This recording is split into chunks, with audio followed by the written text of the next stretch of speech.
ओम शांति।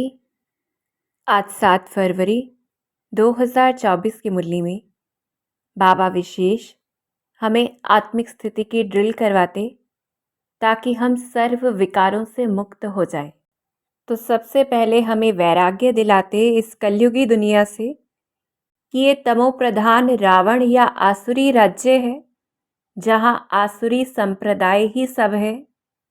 आत्मा भी तो शरीर भी तमो प्रधान है, किसी में भी कोई कला रही नहीं है। भक्ति मार्ग के कर्मकांड के शास्त्र हैं और सभी में क्रोध लोभ मोह आदि ये भूतों की रावण की प्रवेशता है। देखें हम इस दुनिया को, जहाँ सभी कितने विकारी हैं, विकार से ही पैदा होते हैं। और क्योंकि 5 विकार हैं तो गालियाँ देते, विघ्न डालते। और अब तो इस पूरी दुनिया का अंत होना है, ये सब कुछ खत्म हो जाएगा, मिट्टी में मिल जाना है। तो रोज़ बाबा हमारी बुद्धि इस दुनिया से हटाते, हम बार बार इन शब्दों के द्वारा इस दुनिया के चित्र को देखें और वैराग्य धारण करें। फिर बुद्धि कहाँ लगानी है, तो बाबा हमें खुशी और नशे की पॉइंट्स देते कि जिन दैवी गुणों का हम वर्णन करते वो देवता हम ही थे, हम ही होंगे। हमने ही 84 जन्म लिए हैं। 5000 वर्ष पहले भी श्री बाबा ने हम बच्चों को ही समझाया था, दैवी कर्म भी हमें सिखलाए थे। हम ही हैं जो देवी देवता धर्म में आए थे। तो ऐसे नशा रहे हम सो हम ही ब्रह्मा मुख वंशावली ब्राह्मण कुल के बनते हैं। दुनिया के ब्राह्मण तो विकारी हैं, पर हम निर्विकारी ब्राह्मण हैं। तो नशा रहे कि फिर हम ही विष्णुवंशी बनते, चंद्रवंशी बनते, ऐसी डायनेस्टी में जाते और स्वयं भगवान हमारे भाग्य की महिमा गाते कि हम बच्चे तो बहुत पद्मा पदम भाग्यशाली बन रहे हैं और अब बाप हमें आप समान दैवी संप्रदाय बनाते। तो ऐसे हम देखें उस सत्युगी दुनिया को, जो राम राज्य, जो हमारे लिए शिव बाबा ने स्थापन किया। तो पहुंच जाए हम। देखें भारत कितना पवित्र है, जिसका नाम ही शिवालय है। एक ही धर्म है, ज़्यादा मनुष्य भी नहीं है, देवताएं ही हैं सभी। और हम सभी बहुत सुखी हैं, सभी संपूर्ण निर्विकारी हैं, जहाँ विकार की या रावण की बात ही नहीं। आधा कल्प दैवी मत चलती है। हम सभी आत्म अभिमानी देवी देवता हैं, जो सारे विश्व के मालिक हैं। और कितना ऊंच पद है हमारा। हमारे कर्म भी अकर्म हो जाते, कर्मों का कोई खाता नहीं होता, कोई भूत नहीं है और सभी सद्गति में है, इसलिए कोई पुरुषार्थ करने की भी ज़रूरत नहीं। तो ऐसे उस सत्युगी दुनिया को हम याद करते, नशे और खुशी में रहें।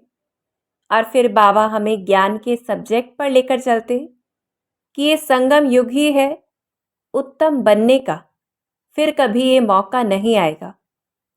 तो जो पढ़ाई शिव बाबा स्वयं हमें पढ़ाते, ये सोर्स ऑफ इनकम है, कमाई का साधन है, जिससे नंबरवार हम ऊंच पद पाते।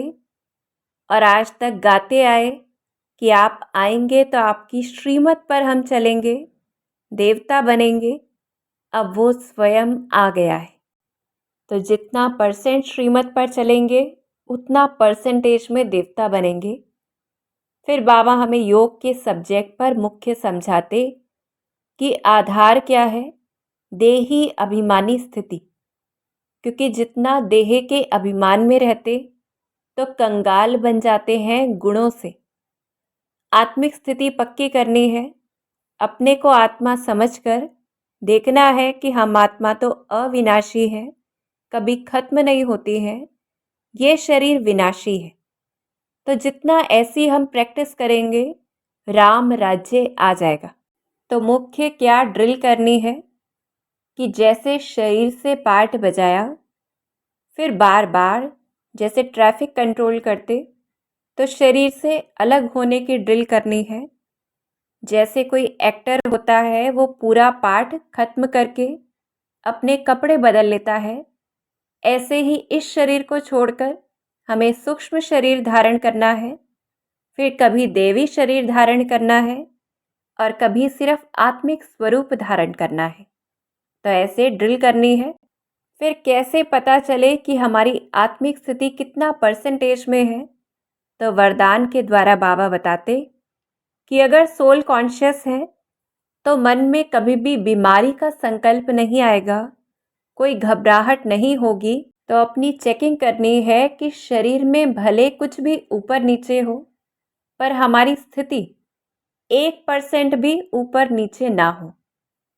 तो थोड़ा सा दवाई रूपी बस फ्रूट खाकर हमें उस बीमारी को विदाई देना है। खुशी खुशी से हिसाब किताब चुकतो करना है, पर आधार क्या है? आत्मिक स्थिति।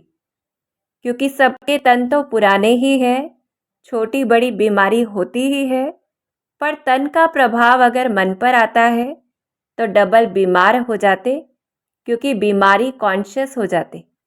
तो ऐसे आत्मिक स्थिति की ड्रिल करते अपनी चेकिंग करनी है अवस्था की, और फिर शिव बाबा को याद करना है।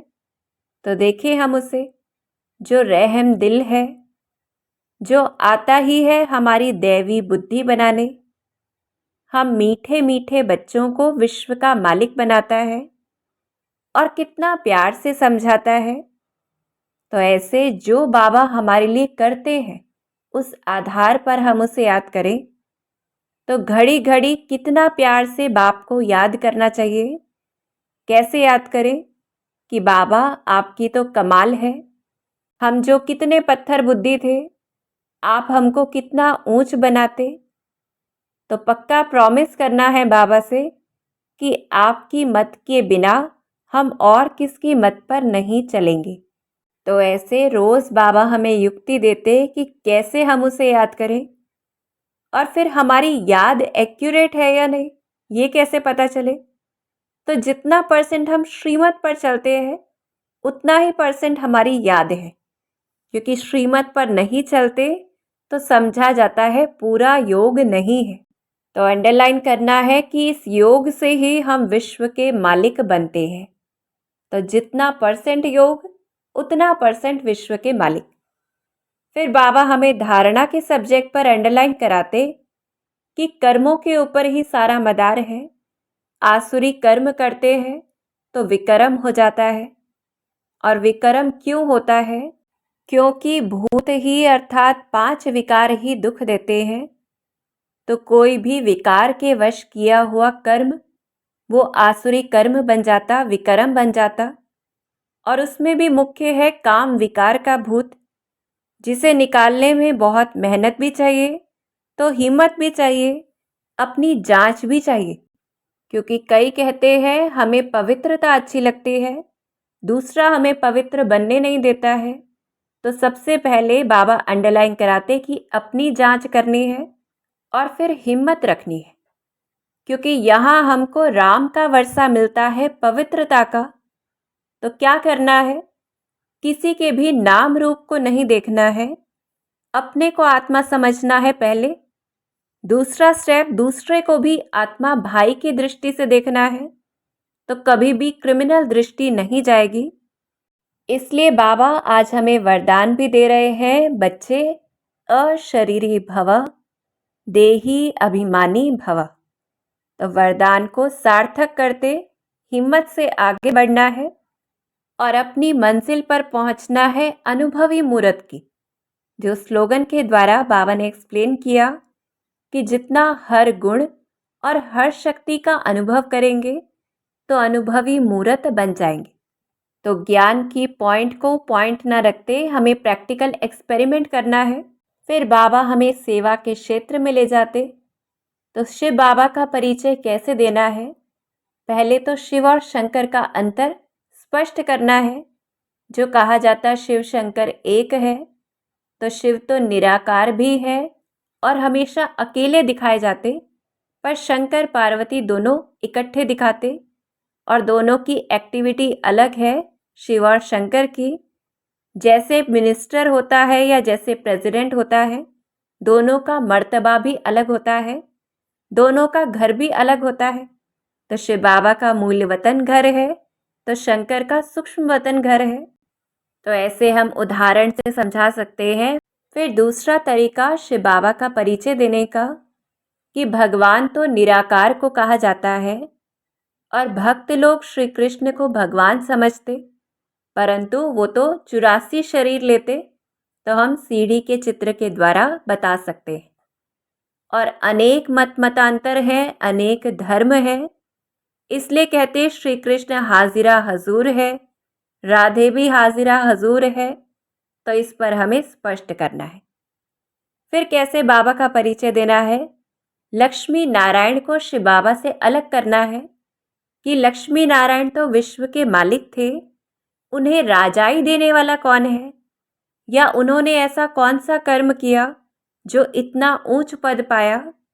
ऐसे समझाना है कि कैसे वो ब्राह्मण थे और उस समय उन्होंने ऐसा पुरुषार्थ किया जो शिव बाबा ने कराया, पर ब्राह्मणों का नाम भी गीता में दिखाया नहीं है। तो क्लियर करना है। फिर भगवान भारत में ही आते हैं, ये कैसे स्पष्ट करें? तो रावण को जलाया भी भारत में ही जाता, राम राज्य और रावण राज्य भी भारतवासी ही कहते। तो ऐसी दुनिया में ही बाप आते। फिर बाप आकर जो कर्तव्य करते वो और कोई नहीं कर सकता, ये कैसे स्पष्ट करें? तो गंगा स्नान कोई करने जाता है तो गंगा का पानी सद्गति क्या देता है, पूछना है, क्या पावन बनाएगा? तो ये स्पष्ट करना है कि पतित पावन सिर्फ शिव बाबा है। फिर शिव बाबा ही है जो मनुष्यों को अंत समय में वापस घर ले जाते। तो ये कैसे स्पष्ट करें कि कोई कहता है फलाना ब्रह्म में लीन हुआ, तो बताना है कि कोई भी अपवित्र आत्मा वापस जा नहीं सकती, और जब तक बाप ना आए तो पवित्र कोई बन नहीं सकता। फिर हम सेवा कब कर सकेंगे? जब हमें पूरा पता हो। तो हर चीज़ पहले खुद को समझानी है, क्योंकि खुद नहीं समझते तो दूसरों को समझा नहीं सकते, और पूरी रीति ना समझने के कारण अपनी तकदीर को ही लकीर लगा देते, आसुरी संप्रदाय बन जाते और फिर बहुत विघ्न भी डालते, क्योंकि रावण के अवगुण या भूत चटक पड़ते और इस कारण ही कंगाल तमोप्रधान बन जाते, फिर काला मुंह कर लेते और फिर बड़ी कड़ी सजा मिल जाती। तो कुछ भी समझ ना आए तो आपस में पूछ कर हमें पूरी रीति पक्का करना है। तो जिसमें ज्ञान और योग की ताकत होगी वही कशिश करता है सभी आत्माओं को, और ऐसे पढ़े लिखे को ही सत्कार भी अच्छा मिलता है, ब्राह्मणों में भी तो दुनिया में भी, तो द्वापर से भक्त आत्माओं के बीच भी, और शिव बाबा के द्वारा भी।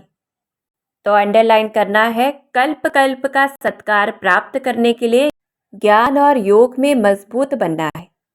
और जब ऐसी अवस्था रहे तो पिछाड़ी में सब मानेंगे कि बरोबर ब्रह्मा कुमार कुमारियां दैवी मत पर चल रहे हैं, और उस समय सभी को पश्चाताप भी होगा, पर हम उस पश्चाताप की लाइन में न रहे और ऐसे तीव्र पुरुषार्थ करें दैवी मत पर चलकर। तो अभी नहीं तो कभी नहीं। अच्छा, ओम शांति।